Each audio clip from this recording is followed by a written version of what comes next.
জীবনে কখনোই কাউকে অবহেলা করো না, কারণ একটি বন্ধ ঘড়িও 24 ঘন্টায় দুবার সঠিক সময় দেখায়।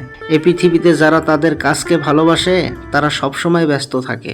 নিজের উন্নতিতে এত বেশি সময় ব্যয় করো যে তুমি অন্যর সমালোচনা করার সময়টুকু না পাও।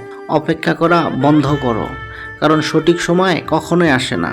সময়কে সঠিক করে নিতে হয়। মাঝপথে ফিরে কোনো লাভ নেই, কারণ ফেরার সময় তোমাকে ততটুকু দূরত্ব অতিক্রম করতে হবে যতটা অতিক্রম করলে তুমি লক্ষ্য পৌঁছাতে পারবে। সবসময় ভ্যালুয়েবল হও।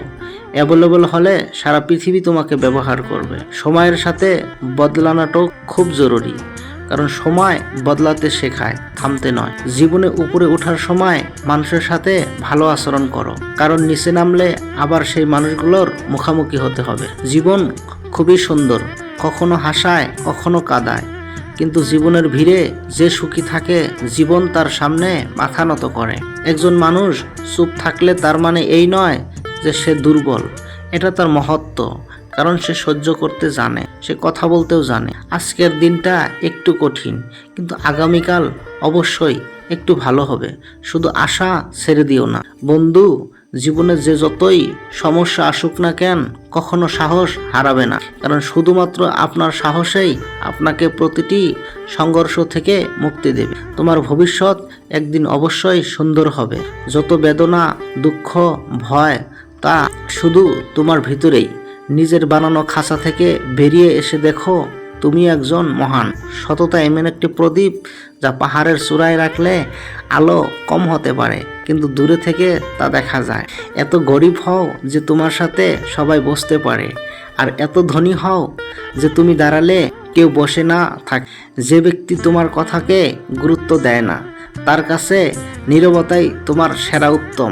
সফল হতে হলে তোমাকে একাই এগিয়ে যেতে হবে। তুমি সফল হতে শুরু করলে লোকেরা তোমাকে অনুসরণ করতে শুরু করবে। পরিশ্রম ছাড়া কিছুই অর্জিত হয় না। প্রকৃতি অবশ্য পাখিকে খাবার দেয়, কিন্তু বাসা তাকে নিজেই করতে হয়।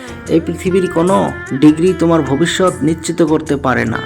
এই পৃথিবীর 80% কোটিপতির কোনো ডিগ্রি নেই। শিক্ষা হলো সবচেয়ে শক্তিশালী অস্ত্র, যা দিয়েই পৃথিবীকে পরিবর্তন করা যায়। প্রত্যেকেরই জেতার আকাঙ্ক্ষা থাকে, কিন্তু খুব কম লোকেই জেতার জন্য কঠোর পরিস্থিতি নেয়। পৃথিবীটা লবণাক্ত পানির মতো, যতই তা পান করবে পিপাসা ততই বাড়বে। আকাশের দিকে তাকাও, আমরা একা নই, পুরো মহাবিশ্ব আমাদের প্রতি বন্ধুত্ব সুলভ। যারা স্বপ্ন দেখে এবং কাজ করে, শুধুমাত্র তাদেরকেই স্রষ্টায় দেওয়ার জন্য চক্রান্তে লিপ্ত থাকে এই বিশ্ব। এটা ভেবো না কে কখন কোথায় বদলে গেল, শুধু ভেবো কি দিয়ে গেল আর কি শিখিয়ে গেল। ভালো থেকো, সুস্থ থেকো। ধন্যবাদ।